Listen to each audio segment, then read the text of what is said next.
अस्सलाम वालेकुम viewers, rich Pakistan का नया एपिसोड लिए मक्का मुकरमा से मैं हूं आपका मेज़बान अब्दुर्रहमान। आज हम डिस्कस करेंगे आपके साथ दो इंटरेस्टिंग न्यूज़।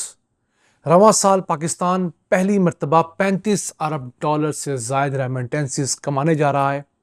ये बात पहले सिर्फ हम अपने प्लेटफॉर्म से करते थे, अब इसकी तस्दीक पाकिस्तान के वज़ीर ख़जाना ने भी कर दी है।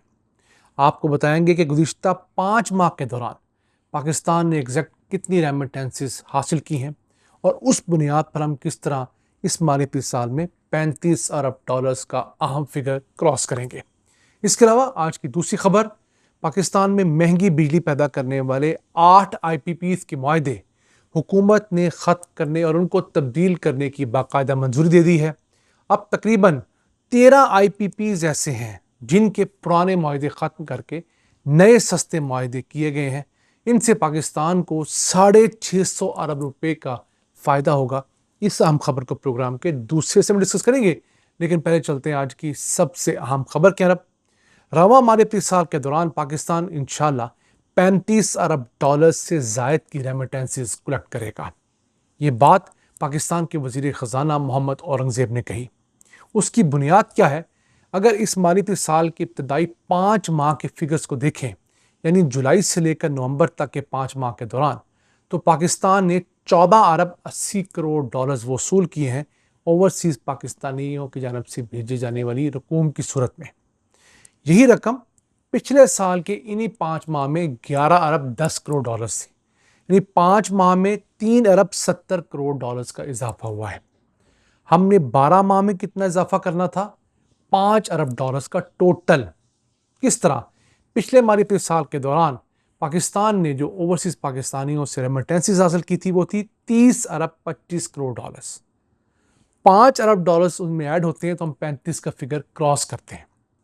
इस वक्त हम लोग 5 माह में औसतन हर महीने 2 अरब 90 करोड़ डॉलर्स हासिल कर रहे हैं। इसको मल्टीप्लाई कर लें हम 12 के साथ, तो ये रकम बनती है तकरीबन 35.5 बिलियन डॉलर्स। तो हो सकता है कि जब ये माली साल जून 2025 में मुकम्मल हो तो हम लोग 36 बिलियन डॉलर्स पे भी खड़े हों। ये पाकिस्तान के लिए एक बहुत बड़ा साइन ऑफ रिलीफ होगा। अब पाकिस्तान में पैसे भिजवाने वाले मुल्कों में सबसे सरे फहरिस्त ये सऊदी अरब का मुल्क है, जहां बसने वाले 25 लाख ओवरसीज पाकिस्तानी हर महीने 700 मिलियन डॉलर से ज़्यादा रकम भिजवा रहे हैं। दूसरे नंबर पे आता है मुत्तहिदा अरब इमारात UAE, जहां से 600 मिलियन डॉलर्स माहाना से ज़्यादा रकम पाकिस्तान आती है। तीसरे नंबर पे आता है बरतानिया, जहां बहने वाले ओवरसीज़ पाकिस्तानी 400 मिलियन डॉलर से ज़्यादा रकम अपने हमवतनों को भेजते हैं। चौथे नंबर पे आते हैं यूरोपीय यूनियन के दीगर 27 ममालिक, जहां से 325 मिलियन डॉलर औसतन पाकिस्तान को वसूल होते हैं। और पाँचवें नंबर पे आता है अमरीका बहादुर, जहां बसने वाले पाकिस्तानी औसतन 280 मिलियन डॉलर्स अपने हम वतनों को हर महीने भिजवा रहे हैं। तो पाकिस्तान के लिए ये कुछ छोटी अमाउंट नहीं है। एक ऐसा मुल्क जिसके पास डॉलर्स कमाने के दो ही बड़े जरिए हों, एक एक्सपोर्ट्स और एक रेमिटेंसेस। और यही वो रेमिटेंसेस हैं जो पाकिस्तान को गुज़िश्ता 20-25 सालों से डिफ़ॉल्ट होने से बचा रही हैं। वरना हमारा तजारती खसारा पिछले 20-25 सालों से मुसलसल चलता आ रहा है। उस तजारती खसारे को करंट अकाउंट डेफिसिट में अक्सर बदलने में रोकता कौन है? ये रेमिटेंसेस। यानी तजारती खसारे से मुरादी है कि किसी मुल्क ने एक्सपोर्ट्स कितनी की और इंपोर्ट्स कितनी की। अगर तो एक्सपोर्ट ज़्यादा की और इंपोर्ट्स कम की, चाइना की तरह, तो उसका तजारती खसारा नहीं होता, वो सरप्लस में जाता है, मुनाफे में जाता है। लेकिन अगर कोई मुल्क कम चीज़ें एक्सपोर्ट करे और ज़्यादा इंपोर्ट करे हमारी तरह, तो उसका तजारती खसारा होता है। उसके अंदर अगर हम रेमिटेंसेस के डॉलर्स डाल लें तो फिर करंट अकाउंट उसको कहा जाता है, वो या डेफिसिट में होता है या सरप्लस में होता है। तो इस साल के चंद महीने ऐसे भी रहे जब हमारा वो करंट अकाउंट जो पहले खसारे में हुआ करता था, अब वो मुनाफे में भी क्या है। और उसकी सबसे बड़ी वजह हमारे ओवरसीज़ पाकिस्तानियों के भेजे जाने वाले पैसे, और दूसरी बड़ी वजह हुकूमत की जानब से फजूल खर्चियों पर यानी इम्पोर्ट्स पर किसी हद तक काबू पाना भी है। हम पाकिस्तानी जो बिला वजह धड़ाधड़ चीज़ें इंपोर्ट करने के आदी थे, यानी बिस्किट, चॉकलेट, ये छोटी छोटी चीज़ों से लेकर गाड़ियाँ तक हम इंपोर्ट करने पर फोकस रखते थे। अब जब ये चीज़ें महंगी हुई हैं तो इनकी इंपोर्ट्स भी घटी हैं और इंपोर्ट्स घटने के सबब पाकिस्तान का खसारा भी कम हुआ है। अब इन ओवरसीज़ पाकिस्तानियों की तादाद में भी पिछले 2-3 सालों के दौरान कोई 10 से 15 लाख का इजाफा हुआ है जो लोग मुल्क छोड़कर बाहर जाके बसे हैं। उनके बाहर जाने से भी पाकिस्तान की रेमिटेंसेस बढ़ी हैं।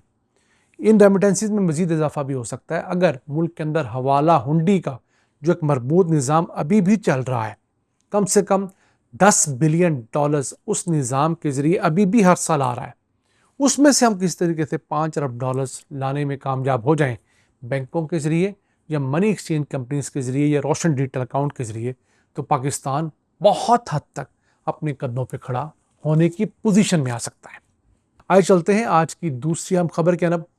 वफाकी काबीना ने मज़ीद 8 IPPs यानी प्राइवेट बिजली घरों के मुआहदे ख़त्म करके नए मुआहदे करने की मंजूरी दी है। यानी पहले इनके साथ मुआहदे ये थे कि हम इनसे बिजली लें या ना लें, हम इन्हें किराया अदा करने के पाबंद थे, लेकिन अब हम इनसे जितनी बिजली लेंगे सिर्फ उतना किराया अदा करेंगे। अब ये जो 8 IPPs हैं ये गन्ने के भूसे से बिजली पैदा करते हैं जो कि बगास बेस पावर प्लांट कहलाते हैं। अब इस 8 IPPs वाले फैसले की वजह से मुल्क को 238 अरब रुपए का फ़ायदा होगा जो डॉलर्स में $853 मिलियन बनते हैं। इसमें बड़े बड़े ग्रुप्स के भी IPPs शामिल हैं, जैसे जहांगीर तरीन के 2 IPPs इसमें हैं, फिर रहीम यार खान ग्रुप का एक IPP है, फिर चनियोट शुगर मिल आपको पता ही है शरीफ फैमिली का है उसका IPP है, हमजा शुगर मिल, अलमुइस शुगर मिल, थल शुगर मिल और जनाब शुगर मिल। इन तमाम शुगर मिलों के जो पावर प्लांट्स थे जो बगास बेस थे वो अब जो है सस्ते दामों में बिजली देंगे। याद रहे इससे पहले 5 IPPs के हम मुआहदे मुकम्मल तौर पर मनसूख कर चुके हैं। उसमें पाकिस्तान में लगने वाला सबसे पहला IPP था हपको का IPP। उससे पाकिस्तान को 411 अरब रुपए की मजमूई बचत होगी, यानी 5 वो वाले और 8 अब वाले मिलाकर इन 13 IPPs के जरिए हमें 650 अरब रुपए बचेंगे। तो सही डायरेक्शन में एक कदम ज़रूर है, लेकिन अभी भी सफ़र बहुत लंबा है। पाकिस्तान में 180 छोटे, दरमियाने और बड़े IPPs हैं, यानी ऐसे प्राइवेट बिजली घर जो हुकूमत के अलावा प्राइवेट लोगों के हाथों में है, प्राइवेट पार्टीज़ के हाथों में है। उनकी तादाद 180 से ज़्यादा है। उनके अंदर सबसे बड़ा स्टेक होल्डर इस वक्त चाइना है, यानी हमारे इंपोर्टेड कोयले पे लगे हुए 3 बड़े पावर प्लांट्स चाइना ने लगा रखे हैं। फिर लोकल थर के कोयले पे लगे हुए 6 पावर प्लांट्स भी चाइना की मदद से लगे हुए हैं। फिर हमारे 2 बड़े न्यूक्लियर के पावर प्लांट जो हमने लेटेस्ट लगाए हैं चाइना की मदद से, वो भी टोटली डिपेंडेंट है इस चाइनीज़ फंडिंग के ऊपर। तो अगर हम देखें इन तमाम पावर प्लांट्स की जो एक सलाहियत है उससे हम क्लब कर लें तो 10,000 मेगावाट से ज़्यादा सलाहियत के पावर प्लांट्स हैं जो चाइनीज़ फाइनेंसिंग से लगे। उनको तो हम रिनिगोशिएट नहीं कर सकते जब तक चाइना मेहरबानी ना करे, लेकिन ये हो सकता है कि अगर हम अपनों को मना लें तो फिर चाइना के साथ हम बेहतर डील कर सकते हैं। उनको समझा सकते हैं कि हमने अपनों के साथ ये सलूक किया है तो आप हमारे साथ मेहरबानी करें, लेकिन वो मेहरबानी भी वो चाहेंगे तो मुमकिन होगी, हम डंडे के ज़ोर पे करवाने की पोजीशन में हरगिज़ नहीं है। ये था आज का एपिसोड। हमें उम्मीद आपको पसंद आया होगा। अपनी सजेशंस अपनी आराह से महंगा रखा करें। अपने मेज़बान अब्दुर्रहमान को इजाज़त दीजिए। अल्लाह ने के बाद।